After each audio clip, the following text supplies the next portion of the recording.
Continuando com as explicações do Alter Rebbe sobre o significado espiritual do dia do Shabat, os aspectos místicos relacionados com o dia do Shabat. Como nós já dissemos, para entender bem o dia do Shabat, nós vemos aqui, nós temos visto nas explicações do Rav Shneur Zalman que ele sempre evoca o contraste, ele traça a diferença, a comparação entre o que acontece no campo espiritual nos 6 dias da semana com aquilo que ocorre no dia do Shabat. Ele traça o contraste entre a nossa postura espiritual, o nosso serviço espiritual durante os 6 dias de semana em relação à nossa postura espiritual no dia do Shabat. Então, para entender bem o efeito do Shabat e o alcance espiritual do dia do Shabat, sempre nós vamos esclarecer isso melhor quando confrontarmos e compararmos com o que ocorre nos 6 dias da semana. E essa distinção entre o Shabat e os dias comuns é algo que está presente, inclusive, no final de todo o Shabat, numa cerimônia que nós fazemos, que é a cerimônia de Havdalah. Havdalah significa separação. Quando separamos o Shabat dos dias da semana, nós marcamos o término do Shabat, fazendo uma cerimônia, assim como no início do Shabat, o Shabat é recepcionado com o Kiddush, sobre uma taça de vinho, consagrando o dia do Shabat que está se iniciando. Da mesma forma, quando nós nos despedimos do Shabat, nós temos também sobre uma taça de vinho, mais uma vela, especiarias, nós temos uma cerimônia de Havdalah, uma cerimônia de separação entre o Shabat, o término do Shabat, e o início de dias comuns da semana. E nós já vamos ver o significado mais profundo dessa cerimônia de separação, de distinção entre o Shabat e os dias comuns, quando inclusive se pronuncia uma brachá, uma bênção referente a isso, e nessa bênção nós falamos Baruch Atah Hashem Amavdil ben Kodesh lechol. Nós abençoamos a Deus que ele distingue e separa entre o sagrado e o laico, entre o dia do Shabat e os dias da semana. Então vamos entender isso de forma um pouco mais profunda, estudando juntos aqui mais um trecho selecionado de outro discurso hassídico pronunciado pelo Alter Rebbe, quando o Alter Rebbe elabora primeiro o que ocorre nos chamados dias comuns. Ele vai nos dizer que existem 2 níveis básicos envolvendo o dia laico, o dia comum da semana. Hinei bibchinat chol yesh beit bechinot. Aleph chol gamur eichalot de noga de karulelakaya canal. Ele vai nos dizer, ele vai nos explicar que mesmo se tratando de dias comuns, há 2 categorias. Existe aquele que é o comum mais baixo, que é o comum, não vamos dizer laico, não vamos dizer profano, mas que é que de santidade, por assim dizer, não tem nada, não há nenhuma santidade revelada, presente naquele dia, naquele momento. Então existe um aspecto, nós vamos ver que os próprios dias comuns, o que torna dias comuns, estamos falando não um dia santificado como o dia do Shabat ou dias das festas judaicas, que são dias de uma revelação divina maior, de uma energia divina presente no mundo de forma mais intensa, etc. Então, quando nós falamos em termos de dias comuns, são dias que não têm, por assim dizer, nada de especial em termos de revelação divina maior presente no universo, como presente também nas nossas vidas. Então, nisso existe aquele dia comum. E nós vamos ver que, de certa forma, o que torna o dia mais comum ou menos comum, mesmo sendo um dia regular comum, mas elevando, é a própria pessoa, é a postura do Yehudi. Então existe aquele dia que é chamado Chol Gamur, totalmente laico, totalmente comum, que está ligado com o conceito de Echalot de Noga, das câmaras de Noga.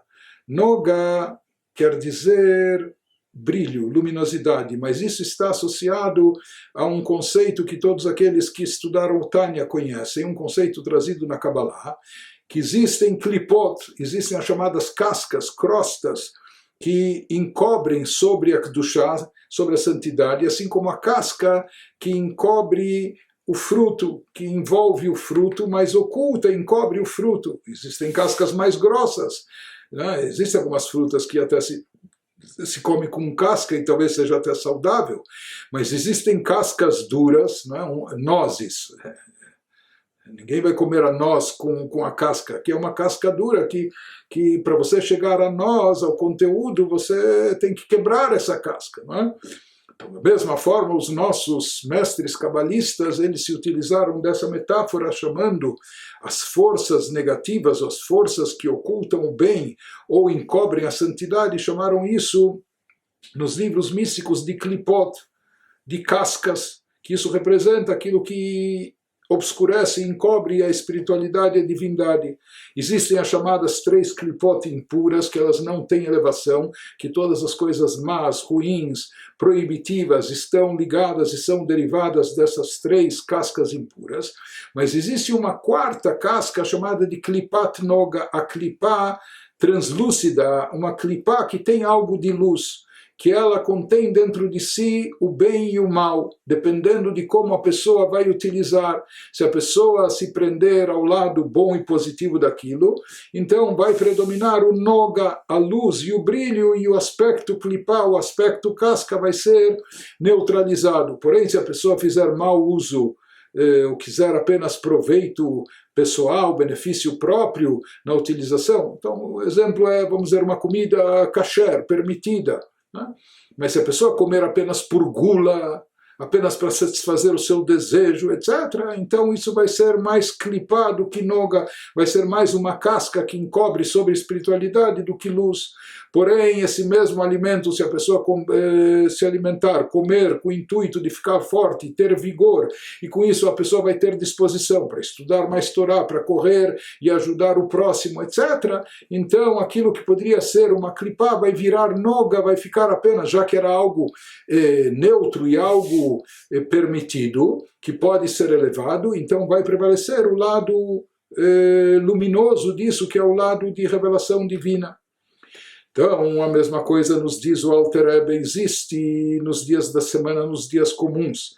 Existe aquele comum, hol, que isso está insinuado, inclusive na bênção que fazemos na Avdalá, na cerimônia de separação entre o Shabat para os dias comuns, quando nós enfatizamos, abençoamos a Deus, a Mavdil ben Kodesh lechol, que ele separa e distingue entre o sacro, o santificado, e o comum, e o hol.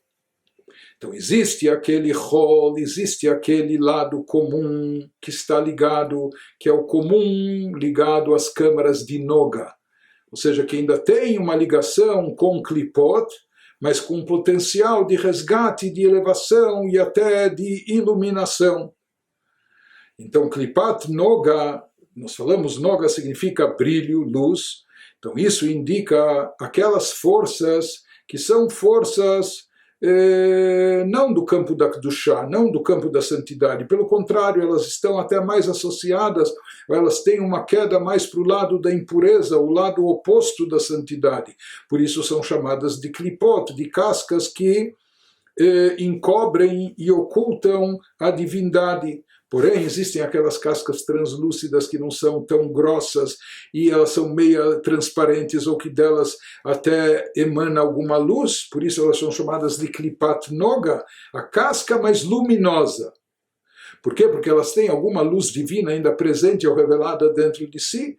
Assim também são essas câmaras que nós falamos no mundo, que indicam aquelas situações, aqueles momentos, aquelas posturas, onde por mais que a pessoa esteja ocupada com coisas laicas, com coisas terrestres, com coisas materiais, porém a pessoa consegue iluminar isso, a pessoa faz isso não só para satisfazer o seu desejo pessoal, não só pela sua ambição, não só pela sua autossatisfação, mas a pessoa faz isso, ele trabalha e prospera, mas com isso ele pode dar mais tzedakah, fazer filantropia, ajudar pobres, etc.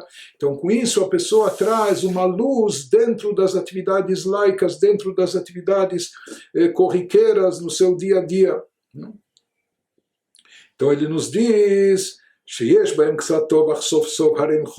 porém atividades laicas, que são apenas atividades de ordem material no mundo terrestre ou no campo materialista, se elas não estiverem imbuídas de nenhum propósito mais elevado, se elas não estiverem imbuídas de um sentido mais espiritual, então não haverá nelas nenhum resquício de Kedushá, de santidade, vão ser atividades laicas, talvez não profanas, mas atividades comuns, medíocres, corriqueiras, que nada têm de divino, de sagrado, de elevado.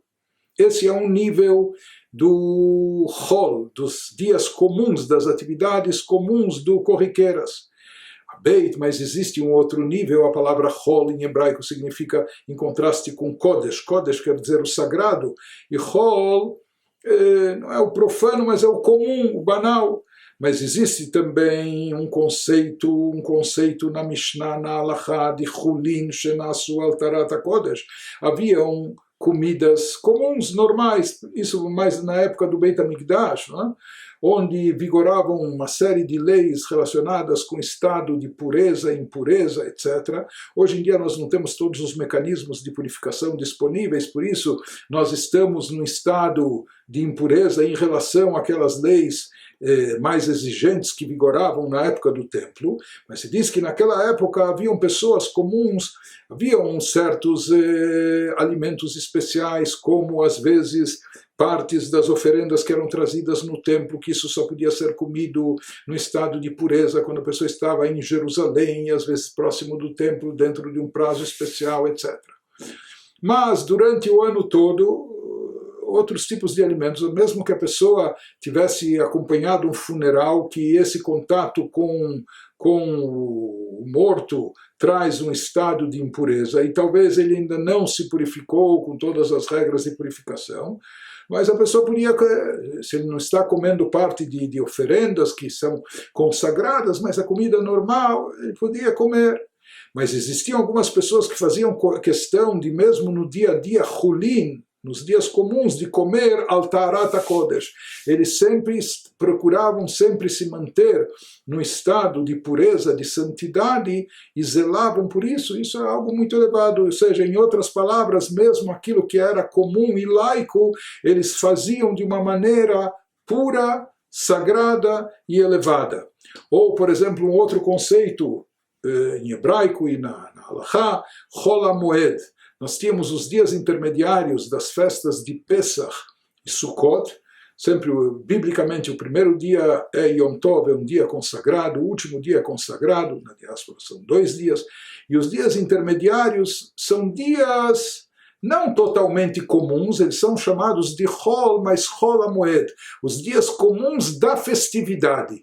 Então não são dias festivos como Yom Tov, onde se abstém de trabalho, etc., para todos os efeitos. São dias comuns, mas comuns dentro da festividade, então não é tão comum assim.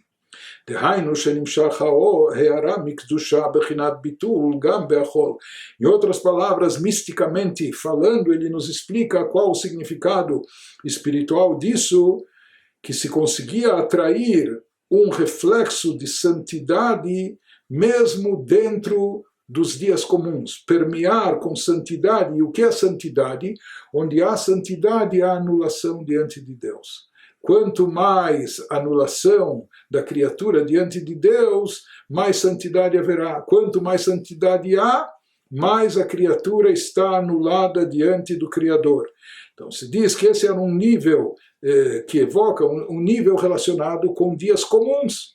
não é? Aqueles que comiam mesmo a comida do dia a dia, mas comiam no estado de pureza, no estado de elevação e de santidade. Em outras palavras, eles conseguiam permear de santidade mesmo o pão nosso de cada dia, o seu dia a dia, ou os dias especiais de Chol HaMoed, que eram dias comuns no meio da festividade, eram os dias comuns da festividade, ou seja, eles transformavam esses dias não tão comuns, eles conseguiam elevar esses níveis, esses dias ao nível das festividades, das celebrações judaicas, onde paira e prevalece uma revelação divina maior.